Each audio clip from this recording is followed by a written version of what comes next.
Horror कहानियाँ थी। रहस्यमयी गर्भ। 60 वर्ष की उर्मिला शहर के बाहरी हिस्से में अपने छोटे से घर में अकेली रहा करती थी। एक रात शहर में बहुत जोर का तूफान आया। जोर जोर से हवाएं और आंधी तूफान के साथ तेज बारिश होने लगी। उन आवाजों को सुनकर कोई भी घबरा जाता, लेकिन उर्मिला घर के सारे खिड़की दरवाजे बंद कर गहरी नींद में सो रही थी। रात के लगभग 12 बजे होंगे कि किसी ने उर्मिला के घर का दरवाजा खटखटाया। दरवाजे के खटखटाने की आवाज सुनकर उर्मिला की नींद खुलती है। आखिर इतनी रात को कौन आया होगा? उर्मिला जाकर दरवाजा खोलती है तो सामने लगभग 26 साल की बेहद सुंदर लड़की को खड़ा देख हैरान रह जाती है। कौन हो बेटा, और इतनी रात को इतने भयंकर तूफान में कहाँ भटक रही हो? चाची, आपने मुझे पहचाना नहीं? मैं आपकी दूर की रिश्तेदार शालिनी। अरे हाँ, बचपन में तुझे देखा था। इतनी जवान हो गई है, कैसे पहचान में आती। लेकिन तू यहाँ क्या कर रही है, और वो भी ऐसी अंधेरी तूफान भरी रात में? उर्मिला की बात सुनते ही शालिनी की आंखों से आंसू बहने लगे। वो फूट फूट कर रोने लगी। ये देखकर उर्मिला को कुछ समझ में नहीं आया और उसने शालिनी का हाथ पकड़कर घर के अंदर आने के लिए कहा। जैसे ही शालिनी घर के अंदर रोशनी में आई, उर्मिला की नज़र उसके पेट की तरफ गई, जिसे देखकर ये साफ पता चल रहा था कि वो प्रेग्नेंट है। अरे, तू तो पेट से है। ऐसी हालत में इतने भयंकर तूफान में आधी रात को बाहर भटक रही है। आखिर बात क्या है बेटा, मुझे सब कुछ साफ साफ बता। क्या बताऊं चाची, ये सब जिसकी वजह से हुआ है उसके बारे में बताने में भी मुझे शर्म आती है। मैंने घर वालों की मर्जी के खिलाफ जाकर एक लड़के से शादी कर ली थी, पर वो शादी के 1 महीने बाद ही मुझे छोड़कर चला गया। छोड़कर चला गया का क्या मतलब? क्या उसके साथ कोई हादसा हो गया? नहीं, उसे कोई दूसरी लड़की पसंद आ गई और मेरी प्रेगनेंसी की खबर सुनते ही उसने मुझे बेसहारा छोड़ दिया। उसके बाद मैं अपने घर गई, लेकिन माँ पापा ने मुझे घर में कदम तक नहीं रखने दिया। तभी मुझे आपकी याद आई। कोई बात नहीं, कोई बात नहीं, तुमने यहाँ आकर अच्छा ही किया। एक काम करो, तुम आराम करो। वैसे भी ऐसी हालत में इतना घूमना फिरना और इस तरह आधी रात को बाहर भटकना ठीक नहीं होता। प्रेग्नेंट औरत को आधी रात को घर से बाहर नहीं निकलना चाहिए। बुरी आत्माएं उस पर अपना असर दिखा सकती है। और इतना कहकर उर्मिला ने शालिनी को एक दूसरे कमरे में जाकर आराम करने के लिए कहा। लेकिन जैसे ही शालिनी अपने कमरे में जाने लगी, अचानक से उर्मिला ने उसे रोक लिया।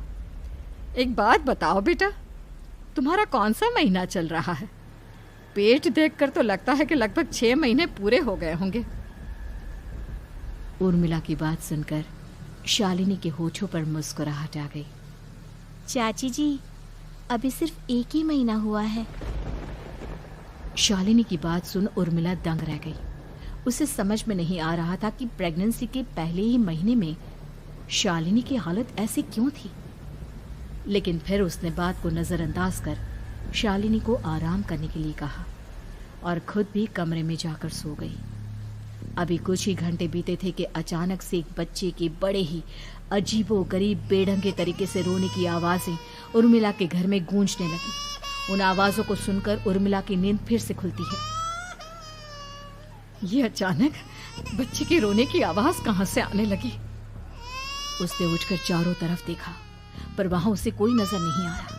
उर्मिला घबराते हुए शालिनी के कमरे में गई तो वहां उसे कमरे की दीवार पर एक बेहद खौफनाक साया नजर आया, जिसे देखकर उर्मिला बुरी तरह से घबरा गई। आखिर ये सब क्या हो रहा है? शालिनी, शालिनी उठो! उसने जोर जोर से आवाज देकर शालिनी को जगाने की कोशिश की, लेकिन ऐसा लग रहा था जैसे उसकी आवाज शालिनी तक पहुंच ही नहीं रही थी।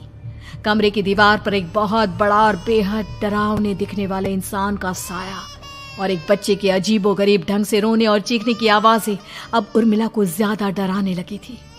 उर्मिला को शालिनी की चिंता सताने लगी और उसने पूरी ताकत के साथ चीखकर शालिनी को आवाज लगाई, शालिनी!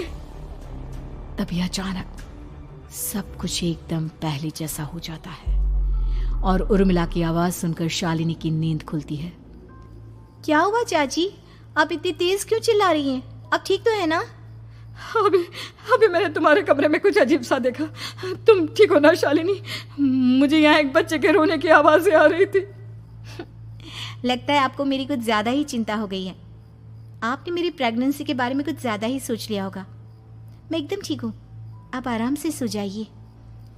इतना कहकर शालिनी ने उर्मिला को फिर से अपने कमरे में जाने के लिए कहा और खुद भी जाकर सो गई। पर अब उर्मिला की आंखों से नींद गायब हो चुकी थी।